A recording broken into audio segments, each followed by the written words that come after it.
ഇത് മാസ് മോട്ടോഴ്സിൽ നിന്നാണ് ഹീറോൻ്റെ ഡ്യൂറ്റ് വണ്ടി സ്റ്റാർട്ടിങ് കംപ്ലൈൻ്റ് ആയിട്ടാണ് കൊണ്ടുവരുന്നതാണ്. അപ്പോൾ നമ്മൾ കയറ്റി ചെക്ക് ചെയ്യുന്ന സമയത്തുണ്ടല്ലോ എൻജിൻ കംപ്രഷൻ ഇല്ല, കിക്കറൊക്കെ വെറുതെ ഫ്രീ ആയിട്ടാണ് പോണേ, ഒട്ടും കംപ്രഷൻ ഇല്ല. അപ്പോൾ നമ്മളതിൻ്റെ ഓയിൽ ലെവൽ നോക്കി, ഓയിൽ ലെവലില്ല.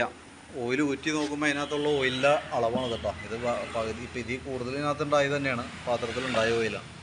അതായത് ഓയിൽ തീർന്ന് പിസ്റ്റൺ പിടിച്ചേക്കാണ്.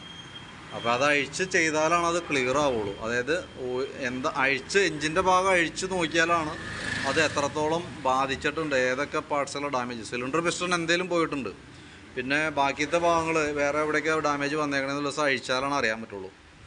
അത് പ്രത്യേകം ശ്രദ്ധിക്കേണ്ട കേസ് ഹീറോ ഡ്യൂറ്റാണ്.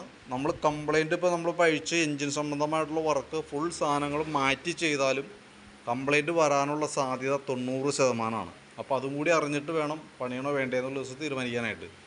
കാരണം കംപ്ലയിൻറ്റ്സ് നമ്മളിപ്പോൾ എങ്ങനെ ചെയ്താലും ഹീറോൻ്റെ ഡ്യൂറ്റ്, മാസ്റ്റർ എഡ്ജ് മോഡൽ വണ്ടികൾ ഓൾറെഡി എങ്ങനെ പണിതാലും കംപ്ലയിൻറ്റ് വരും കേട്ടോ. അപ്പോൾ അതും കൂടി അറിഞ്ഞിട്ടാണ് ചെയ്യാൻ പാടുള്ളൂ കേട്ടോ. നമ്മൾ മുൻകൂട്ടി പറഞ്ഞില്ല എന്ന് പറയരുത്.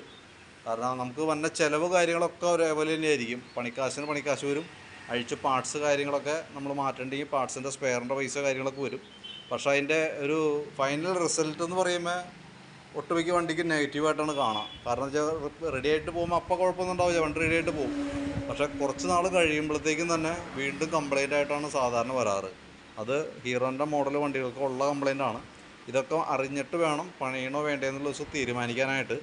ഇനി പണിയാനാണ് ഇതെന്നുണ്ടെങ്കിൽ പറയുകയാണെങ്കിൽ ഞാനത് അഴിച്ച് നോക്കിയിട്ട് അതിൻ്റെ ഏതൊക്കെ ഡാമേജ് ഭാഗങ്ങളാണ് കംപ്ലൈൻ്റ് ഉള്ളതെന്ന് കൃത്യമായിട്ട് നമ്മളത് നോക്കി അതിൻ്റെ ഡീറ്റെയിൽ വീഡിയോ സഹിതം എടുത്ത് അയച്ചു തരാം. എസ്റ്റിമേറ്റൊക്കെ അപ്പോഴാണ് നമുക്ക് പറയാനായിട്ട് പറ്റുള്ളൂ കേട്ടോ. അപ്പോൾ വീഡിയോ കണ്ടു കഴിയുമ്പോൾ നോക്കിയിട്ടൊന്ന് റിപ്ലൈ ഇടണം. റിപ്ലൈ കിട്ടിയിട്ടാണ് നമ്മൾ എന്തെങ്കിലും ബാക്കിയത്തെ വർക്ക് കണ്ടിന്യൂ ചെയ്യുള്ളൂ. ഓക്കെ.